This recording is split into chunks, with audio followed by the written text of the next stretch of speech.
Okay, hello guys, this is doctor नज़र this side. तो अब मैं ये एक्सप्लेन करूँगा कि हार्ट के अंदर जो इलेक्ट्रिकल एक्टिविटी होती है वो कैसे ट्रैवल करती है और कौन से टिश्यूज़ किस तरह से करंट को इंटरप्रेट करते हैं वो देखते हैं। तो हमें सबको मालूम है कि ये हार्ट है, मान लो ये आपका एसए नोड है और ये आपकी फाइब्रस रिंग है, फाइब्रस शीथ, जिसको फाइब्रस एनुलस भी कहते हैं। ठीक, तो यहाँ पे हमें ये मालूम है कि ऐसे नोड राइट अपर साइड पे प्रेजेंट है, तो ये जनरेट करेगा इम्पल्स। तो बहुत सारे इम्पल्स ट्रैवल करेंगे और डीपोलराइज करेंगे एट्रिया को। ठीक है, इतना तो मैंने बता रखा है कि वेव ट्रैवल करेगा। ठीक, तो डीपोलराइजेशन का वेव ट्रैवल करेगा और पूरे एट्रिया को, दोनों एट्रिया को डीपोलराइज कर देगा। लेकिन फिर ये आता है कि ये जो फाइब्रस रिंग है, शीथ है जो दोनों एट्रिया और वेंट्रिकल के बीच में, वो इंसुलेशन का काम करता है, वो करंट को ट्रैवल नहीं करने देता। गेटवे ऑफ करंट एट्रिया से वेंट्रिकल के लिए गेटवे है सिर्फ एवी नोड। एवी नोड एक स्पेशलाइज्ड टिश्यू है, उसके अंदर से ही करंट ट्रैवल कर सकता है। ठीक, अब मैं आपको ये बना के दिखाता हूँ कि एवी नोड के बाद जो फाइबर्स निकलेंगे उसको बंडल ऑफ हिस बोलेंगे। फिर बंडल ऑफ हिस से आपका left bundle branch, right bundle branch, और इसी तरह से फिर परकिंजे फाइबर्स निकलेंगे इसमें से। ठीक है, तो फ़र्क मुझे सेलुलर लेवल पर बताना है। सेलुलर लेवल पर एवी नोड में क्या होता है और परकिंजे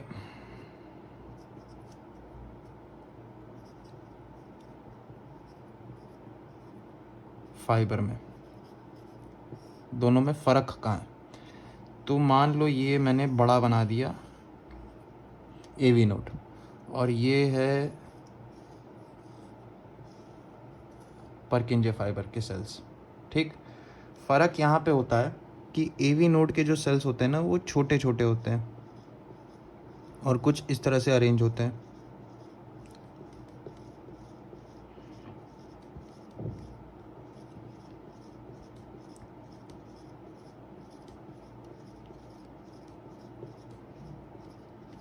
ठीक, और ये सेल्स हैं परकिंजे फाइबर के। ठीक, तो जब भी करंट या स्टिमुलस जब भी आएगा या फिर आपका जो डीपोलराइजेशन वेव है वो जब आएगा, तो वो एक सेल के परपेंडिकुलर आएगा। मैं दिखा देता हूँ, ये सेल है, ये एक सेल मैंने यहाँ बनाया और ये स्टिमुलस है। तो स्टिमुलस जो है वो सेल के परपेंडिकुलर एक्शन करेगा और इसमें देखेंगे तो मल्टीपल सेल्स को ट्रैवल के थ्रू ट्रैवल करना पड़ेगा इम्पल्स को, तो इसमें टाइम ज़्यादा लगता है। एवी नोड में करंट को फ्लो करने में टाइम ज़्यादा लगता है क्योंकि सेलुलर रेजिस्टेंस बढ़ गया एक तरह से। ठीक है, बहुत सारे सेल्स के थ्रू करंट को ट्रैवल करना होगा।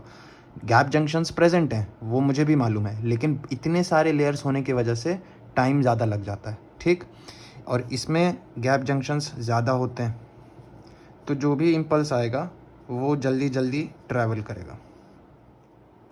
ठीक है, तो टाइम इसमें कम लगता है स्टिमुलस को ट्रैवल करने में, या फिर डीपोलराइजेशन वेव को ट्रैवल करने में टाइम कम लगता है इसमें। और एक और चीज़, जो एवी नोड का कैटायोनिक इन्फ्लक्स होता है, इस मतलब कि डीपोलराइजेशन वेव जो ट्रैवल करती है वो होती है कैल्शियम वोल्टेज गेटेड चैनल्स के थ्रू। ठीक, और परकिंजे fibres sodium voltage gated channels के थ्रू ट्रैवल करता है।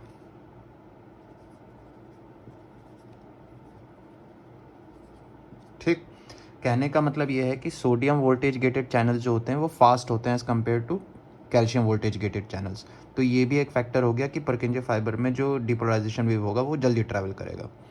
तो ये समझ में आ गया मुझे कि परकिंजे फाइबर फास्ट सिस्टम है और एवी नोड का जो है वो स्लो कंडक्टिंग सिस्टम है। अब मैं आगे बढ़ाता हूँ।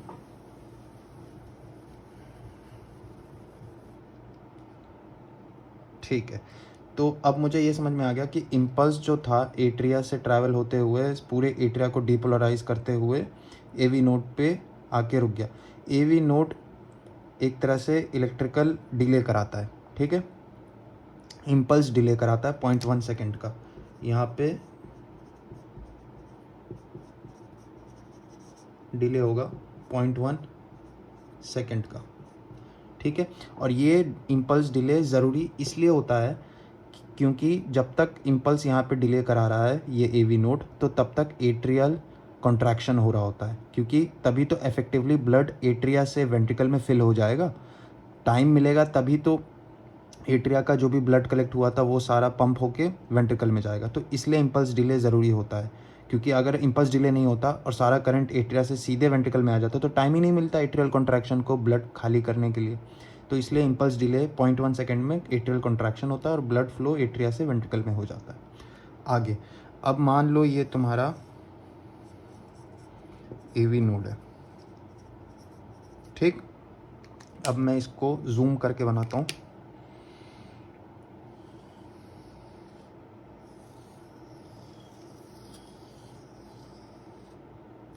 ये वेंट्रिकल है, ठीक। यहाँ से एवी नोड से बंडल ऑफ हिस निकलता है और ये आगे जाके डिवाइड हो जाता है लेफ़्ट बंडल और राइट बंडल में। तो ये तो हो गया लेफ़्ट बंडल ब्रांच और ये हो गई राइट बंडल ब्रांच, ठीक। और यही आगे जाके कंटिन्यू करके परकिंजे फाइबर्स बनाएंगे।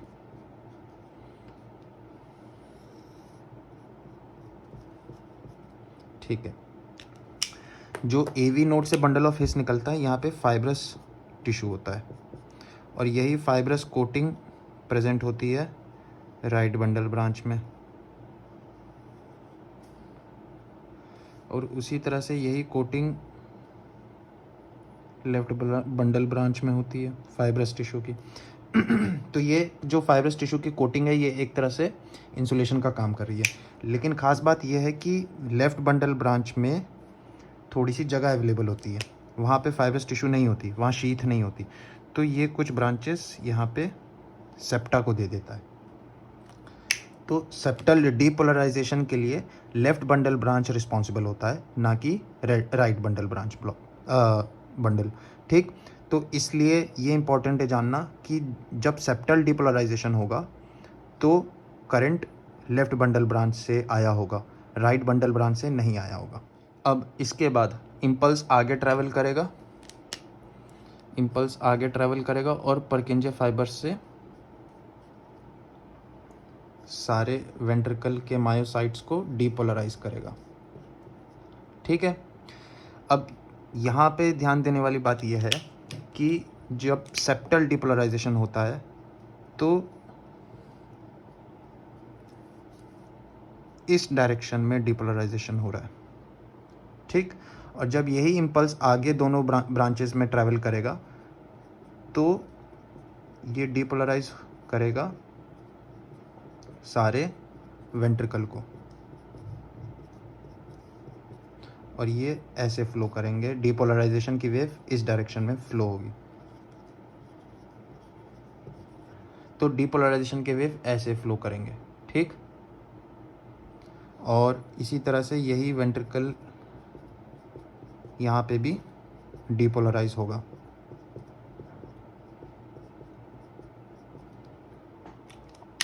अब मैं वो कॉन्सेप्ट लगाता हूँ जो मैंने आपको समझाया था। इतना लेफ़्ट साइड वेंट्रिकल होता है, जो लेफ़्ट वेंट्रिकल होता है वो डीपोलराइज हो रहा होता है और राइट साइड का जो राइट वेंट्रिकल होता है वो डीपोलराइज हो रहा होता है। तो मैं एक तरह से एक नेट वेक्टर बना सकता हूँ इस डायरेक्शन में डीपोलराइजेशन हो रहा है और मैं एक राइट वेंट्रिकल डीपोलराइजेशन के लिए एक वेक्टर इस डायरेक्शन में बना सकता हूँ, ठीक है।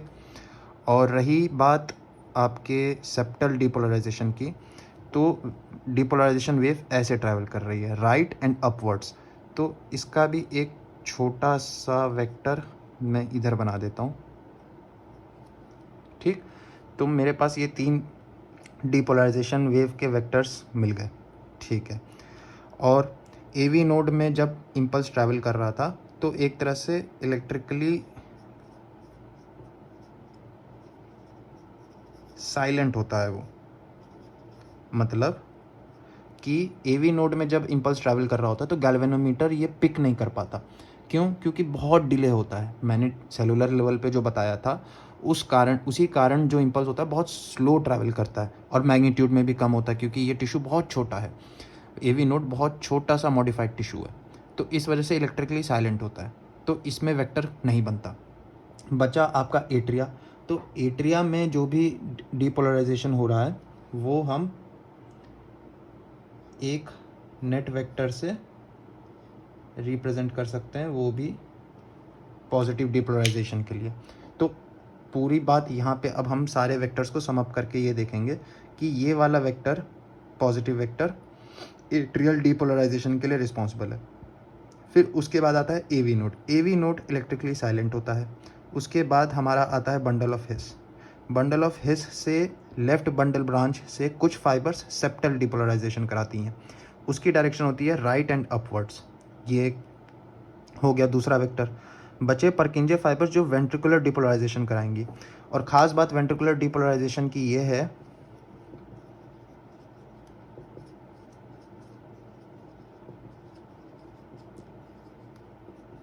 कि इन टू आउट होता है।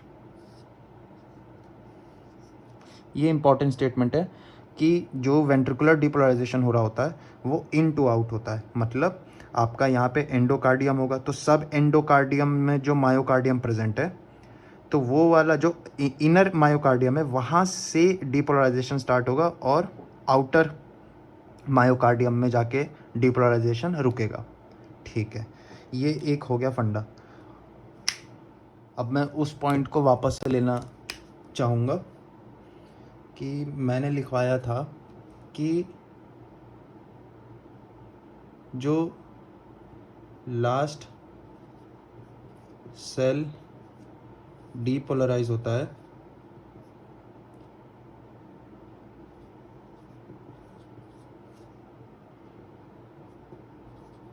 वो फर्स्ट रीपोलराइज करेगा।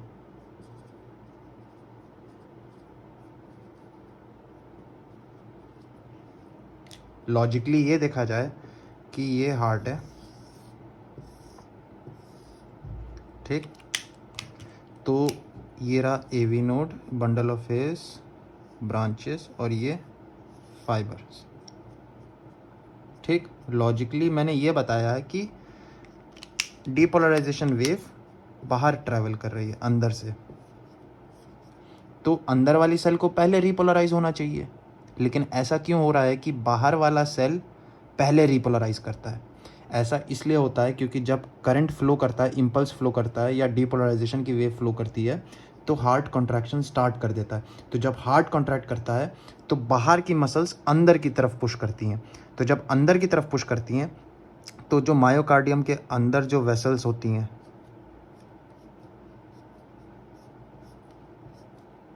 जो ब्लड वेसल्स होती हैं मायोकार्डियम के अंदर, वो दब जाती हैं। तो जो अंदर वाले पार्ट को सप्लाई करती हैं, इनर मायोकार्डियम को जो ब्लड वेसल्स सप्लाई करती हैं, वो दब जाती हैं। वो दब जाती हैं तो इलेक्ट्रोलाइट्स अवेलेबल नहीं होते, कैटायंस अवेलेबल नहीं होते, इसलिए इनर सरफेस या इनर मायोकार्डियम पहले रिपोलराइज नहीं कर पाता और बाहर वाला मायोकार्डियम पहले रिपोलराइज कर लेता है, क्योंकि कैटायंस अवेलेबल ही नहीं होते। क्यों? क्योंकि ब्लड वेसल्स दब जाती हैं, क्योंकि वेंट्रिकुलर कॉन्ट्रैक्शन आउट टू इन होता है, इनवर्ड मोशन में होता है। तो अंदर वाले जो वेसल्स होती हैं जो मायोकार्डियम के अंदर हैं, इनर मायोकार्डियम में, वो दब जाती हैं। तो इस वजह से इनर सेल्स पहले रिपोलराइज नहीं कर पाती हैं, बल्कि उल्टा होता है, आउटर जो सेल्स होते हैं वो पहले रिपोलराइज करते हैं। अब समझ आया कि मैंने वो फंडा वहाँ पे क्यों समझाया था आपको। अब देखते हैं,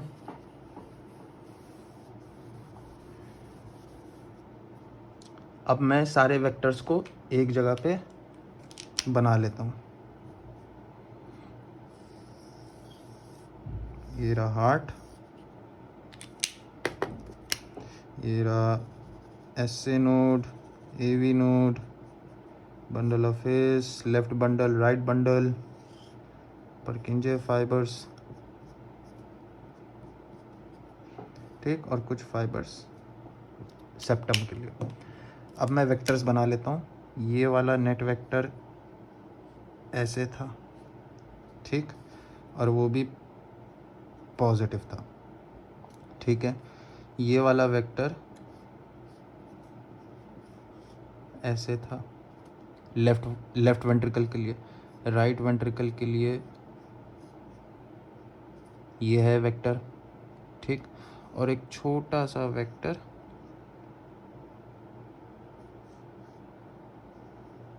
सेप्टम के लिए, ठीक। तो ये मेरे पास वेक्टर्स आ गए। अच्छा, मैं चाहूँ तो इन दो वेक्टर्स को, बात ये होती है कि जब वेंट्रिकुलर डीपोलराइजेशन हो रहा होता है तो सारे जो वेक्टर्स होते हैं छोटे छोटे, वो साइमल्टेनियसली क्रिएट होते हैं। तो मैं नेट वेक्टर ही निकाल लेता हूँ, इन दोनों वेक्टर्स को ऐड करूँगा तो कुछ इस तरह से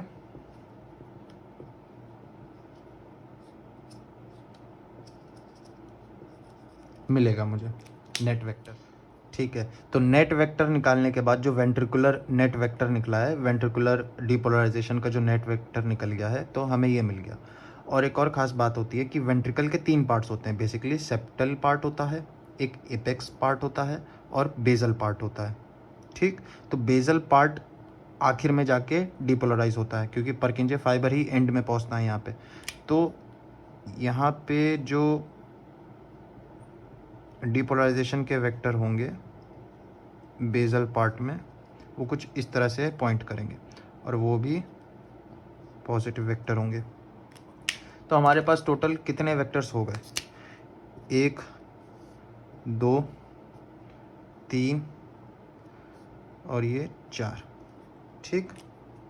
तो अब हम इन सारे वेक्टर्स को गैल्वेनोमीटर में लगा के देखेंगे कि क्या ऑब्टेन होता है।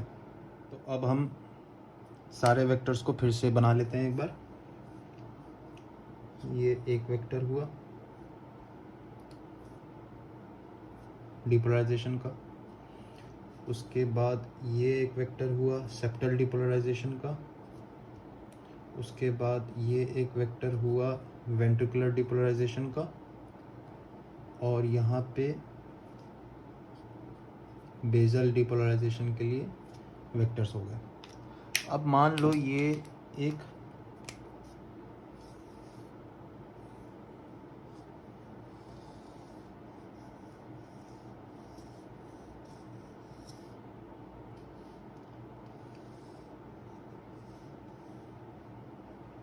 इंसान है, ठीक। मैं अब एक गैल्वेनोमीटर यहाँ पे लगा लेता हूँ, ठीक है। जैसे हमने स्टार्टिंग में किया था, अब कुछ उसी तरह से हम यहाँ पे गैल्वेनोमीटर को लगा लेंगे। तो गैल्वेनोमीटर को एक इलेक्ट्रोड पैर में लगा लेते हैं, और दूसरा इलेक्ट्रोड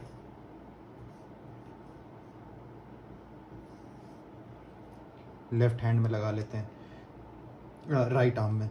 तो ये हो गया लेफ्ट फुट, और ये हो गया राइट आर्म, ठीक। तो जब तक डिपोलराइजेशन नहीं हो रहा है, जब तक सारे सेल्स हार्ट के इलेक्ट्रोनेगेटिव हैं, रेस्टिंग मेम्ब्रेन पोटेंशियल पे हैं, तब तक मेरा डिफ्लेक्शन कहीं नहीं होगा, ठीक। और यहाँ पे मैं मान लो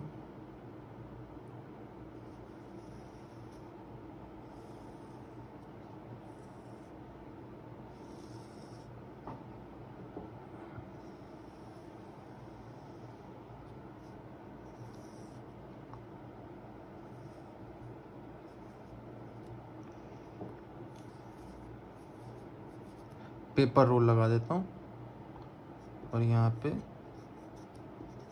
मोटर लगा देता हूँ। तो ये पेपर जो होगा, ये पेपर इस डायरेक्शन में मूव करेगा,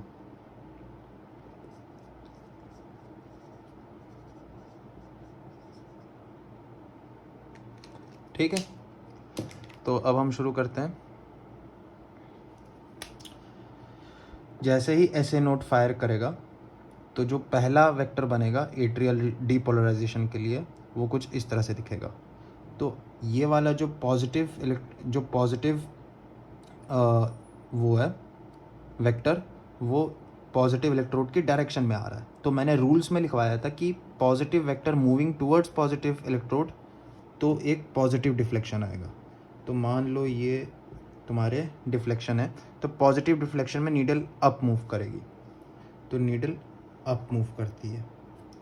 ठीक, उसके बाद जैसे ही AV नोड में इम्पल्स जाता है तो डिले होता है 0.1 सेकेंड का। उस वक्त इलेक्ट्रिकली साइलेंट होता है हार्ट, मतलब इतना स्लो कंडक्शन होता है कि गैल्वेनोमीटर पिकअप नहीं करता है, तो तब तक हार्ट साइलेंट रहेगा, हार्ट साइलेंट रहता है। फिर उसके बाद जैसे ही बंडल ऑफ हिस में आता है तो ये फास्ट कंडक्टिंग सिस्टम है। परकिंजे का पूरा सिस्टम जो भी है वो फास्ट कंडक्टिंग सिस्टम होता है। तो जैसे ही अंदर आता है तो लेफ्ट बंडल ब्रांच से जब करंट जा रहा होता है तो सेप्टल डीपोलराइजेशन हो जाता है। तो ये वाला जो पॉजिटिव वेक्टर है it's moving away from the positive electrode.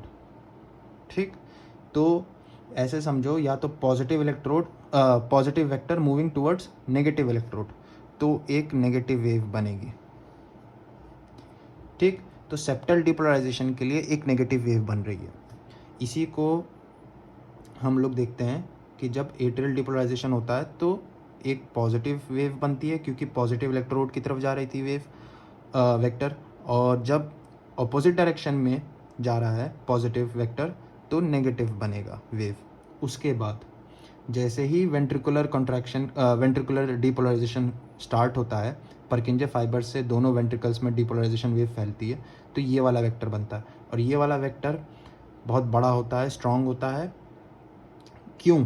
क्योंकि मैंने जब ये पढ़ाया था कि सिंगल लेयर और मल्टी लेयर में यही फ़र्क होता है कि लेफ़्ट वॉल ज़्यादा थिक होती है as compared to right wall, तो मैग्नीट्यूड ज़्यादा होगा, तो ये ऊपर भागती है, मैग्नीट्यूड ज़्यादा होगा।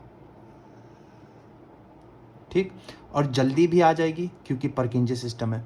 तो इसलिए मैंने इसको चौड़ा नहीं बनाया, पतला बनाया और लंबा बनाया, क्योंकि मल्टी लेयर्ड है पहली चीज़, तो मैग्नीट्यूड ज़्यादा हो गया। दूसरी चीज़, परकिंजे सिस्टम से करंट फ्लो हुआ है तो फास्ट होगा, तो इसलिए कम टाइम में ये लंबी सी एक पीक बना लेगा। ठीक है, उसके बाद जो वेव आपका बेसल मायोकार्डियम में वेंट्रिकल में डीपोलराइजेशन कर रहा है वो भी जो वेक्टर्स हैं पॉजिटिव डीपोलराइजेशन के जो वेक्टर्स हैं वो भी इस इलेक्ट्रोड से अवे मूव कर रही हैं, तो फिर से नेगेटिव वेव आएगी एक। ठीक, उसके बाद जब हार्ट कंप्लीटली डीपोलराइज हो चुका है तो कोई डिफ्लेक्शन नहीं आएगा। यही तो पढ़ाया है कि जब मायोकार्डियम का टिश्यू, कोई भी टिश्यू का पार्ट मायोकार्डियम में कंप्लीटली डीपोलराइज होगा तो नो डिफ्लेक्शन। ठीक है, उसके बाद से मैंने ये बताया कि जो लास्ट सेल डीपोलराइज करेगा वो पहले रीपोलराइज करना स्टार्ट होगा। तो अब ये देखने वाली बात है कि ये रीपोलराइजेशन वेंट्रिकल का स्टार्ट हो जाएगा, तो रीपोलराइजेशन वेक्टर का स्टार्ट हो जाएगा, और ये वेव जो रीपोलराइजेशन की है वो इस डायरेक्शन में मूव करेगी। इस डायरेक्शन में दोनों रीपोलराइजेशन की वेव्स मूव करेंगी, और इनके ऊपर साइन में लगा देता हूँ माइनस, ये माइनस वेक्टर्स हैं क्योंकि ये रीपोलराइजेशन के वेक्टर्स हैं। ठीक, अब मैं आपसे ये कहूँ कि negative vector moving away from the positive electrode या फिर negative vector moving towards negative electrode, तो बात वही हुई। अगर मैं नेगेटिव वेक्टर को नेगेटिव इलेक्ट्रोड की तरफ ले जाऊँगा तो पॉजिटिव वेव बनेगा।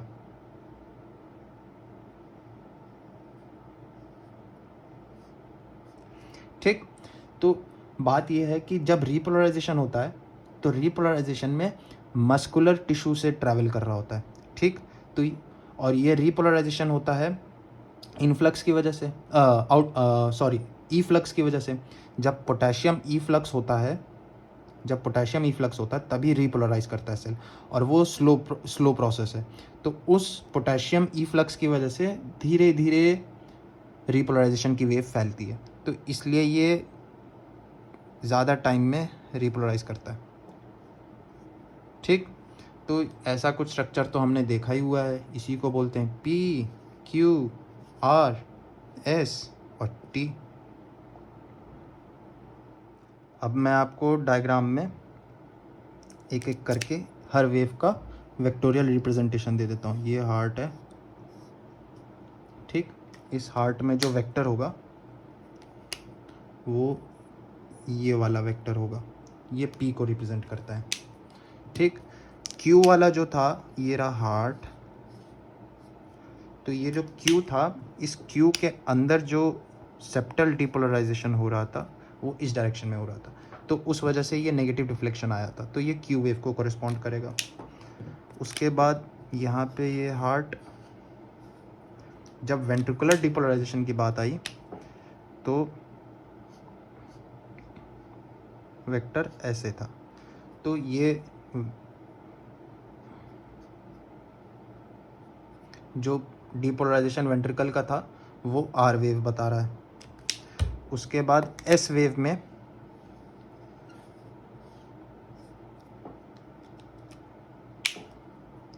जो बेजल पार्ट ऑफ वेंट्रिकल का था वो डिपोलराइज हुआ,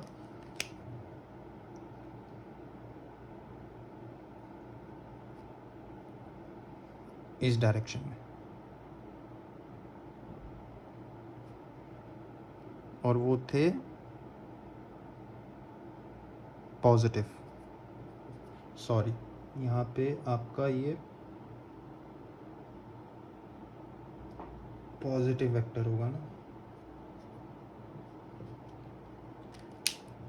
क्योंकि positive vector moving towards negative electrode, तभी तो नेगेटिव डिफ्लेक्शन आएगा। अगर पॉजिटिव वेक्टर पॉजिटिव इलेक्ट्रोड से दूर जाएगा तो नेगेटिव डिफ्लेक्शन आएगा। तो इस केस में जब बेजल वेंट्रिकल डिपोलराइज करेगा तो एस वेव नेगेटिव डिफ्लेक्शन आएगा। और एंड में ये वाला पार्ट जो है, यहाँ पे रीपोलराइजेशन हो रहा था, तो वेंट्रिकल का रीपोलराइजेशन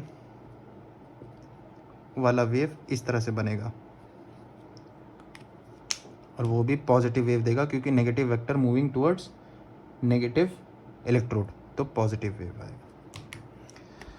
आई होप ईसीजी का बेसिक कॉन्सेप्ट थोड़ा सा क्लियर हुआ है, थोड़ी बहुत हवा लगी है।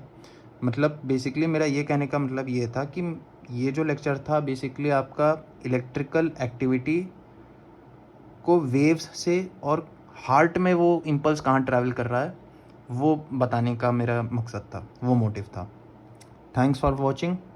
आगे और भी कॉन्सेप्ट्स लेके आएंगे, अभी तो ये बेसिक्स के लिए ही बनाई है वीडियो, और एडवांस्ड और जो डिफ़िकल्ट ईसीजी स्ट्रिप्स होती हैं, पैटर्न्स होते हैं, वो हम देखेंगे। अभी के लिए इतना काफ़ी है। Thanks a lot, stay tune, bye bye.